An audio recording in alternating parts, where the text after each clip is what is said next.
Have you heard this one before? Gravel bikes are just 90s mountain bikes. Gravel bikes are just 90s mountain bikes, man. Fresh take, dude. I've never heard that one before. This cliche has been beaten to death, and while I was browsing some cool vintage bikes the other day, I thought of an interesting twist. What if modern XC bikes, like my beautiful Specialized Epic here, are just 90s downhill bikes?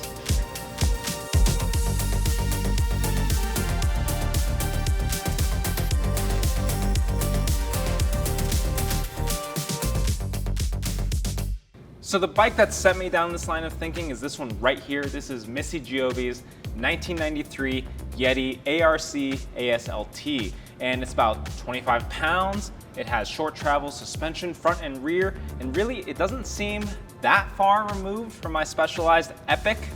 Now, this thing, obviously, it's not gonna perform like a modern downhill bike, but it doesn't need to, because downhill racing in the early 90s was a lot different than it is now.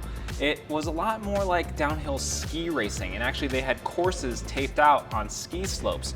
You had flat grass corners, you had high speed sections that required a lot of pedaling. There were athletes who competed in both XC and downhill, like John Tomac, and they would actually ride the same bike for both events. And this Yeti ARC was designed to excel at exactly that type of riding. Nowadays, Yeti has a bit of a dentist-y sort of image, but back in the day, they were a lot rougher around the edges. They had this outlaw image with, legendary riders like John Tomac, Julie Furtado, Miles Rockwell, but I think the quintessential Yeti rider of the 90s was Missy the Missile Giove. It's kind of hard to capture who or what Missy was in just a few sentences.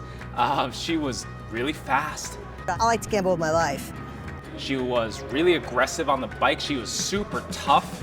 She had wild hair. She was always doing wild things, like wearing a dried out piranha around her neck.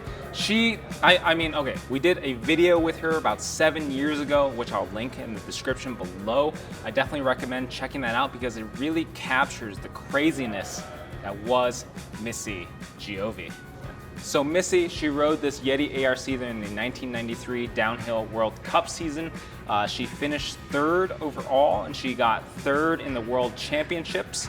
The frame is made of aluminum, and it is absolutely beat to hell. It is covered in dents, chips, and scratches.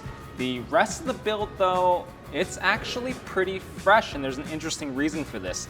Now, after the World Championships in '93, Missy gave this bike to a restaurant called Stonehouse Subs in Durango, Colorado. They stripped the frame down and hung it on the wall as a piece of memorabilia. Now, eventually, Stonehouse Subs closed down, but a collector in Durango named Mike Wilk, he rescued this frame from the owner's basement, and he decided to restore it. Now, what he did is he, studied video footage, magazine spreads to try and get this build exactly as Missy was riding it in 1993. He was hunting for all these rare parts, and according to him, it's about 98% true to what Missy's bike was in 1993, which I think is really cool. The craziest part of this restoration, I think, is the suspension.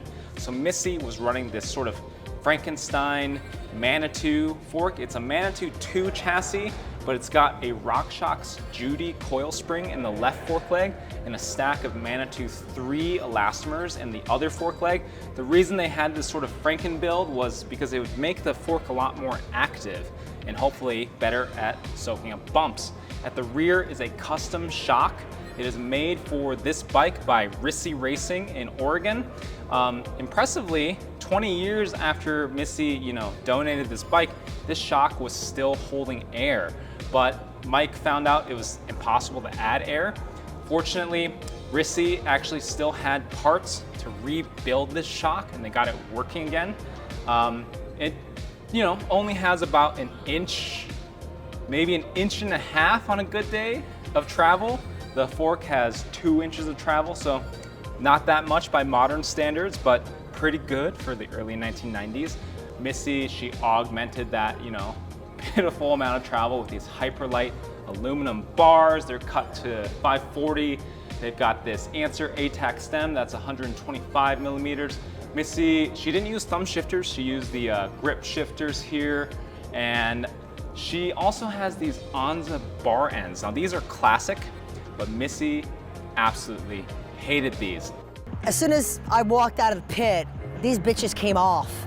The only reason they're on this bike is because Onza was a sponsor, but anytime she could, when she left the pits, she took them off and raced without them. And she was a top rider, so she got away with it. Definitely top riders. They also got the best drivetrains. This is a Shimano XTR drivetrain, which came out the year before. It's paired with this Grafton joysticks crank set. It's, Anna Blue. It's got a triple chainring setup. You need that big gear for those high speed sections. You also got Grafton speed controller brakes. Now, of course, these old cantilever brakes, they sort of work, but they got really overwhelmed on tough downhill courses. So the Yeti team added this really rare DKG brake booster on the rear to increase stiffness. You also have this machine brace right above the canty post on the seat stays to also try to add a little extra stiffness. And then of course you have all the other sort of matching anodized ring blade parts. You got the Bubba and Super 8 hubs. You've got the Moby seat posts, the bottle cage. Missy always raced with a bottle cage even during downhill and dual slalom races. And then there's the wheels. You'll notice they're mismatched, and actually this is on purpose. So the Yeti team, they didn't have a wheel sponsor, and they destroyed so many rims that the mechanics just used whatever they could get their hands on. What we have here is a Mavic rim in the front and a Specialized BXL 21 in the rear. That is a pretty rare rim. Mike actually specifically chose this rim setup because he saw a bunch of photos of Missy riding this exact setup. You also have these pretty rare IRC Yeti Fro tires. So the shock is attached to the frame with these two custom welded plates, and you actually have two mounting points. So you can adjust the travel and the geometry a little bit to suit different courses. Now I think the coolest thing about this bike is that it wasn't just restored, it was built to be ridden. Now Mike Wilk, he actually shredded some single track trails in Durango, Colorado, and he said that this bike works, but doesn't pedal very well. When you do out of the saddle efforts, it's actually kind of scary. It's so flexy, but once you point it downhill, it starts really coming alive. The suspension is a big part of that. It can actually soak up bumps and make things really comfortable for a 90s mountain bike. He said the thing that impressed him the most was that the shock, this Rissy Racing shock, it actually works like a modern shock. And this Manitou fork with the sort of coil mod is probably the best working vintage Manitou that he's ever ridden.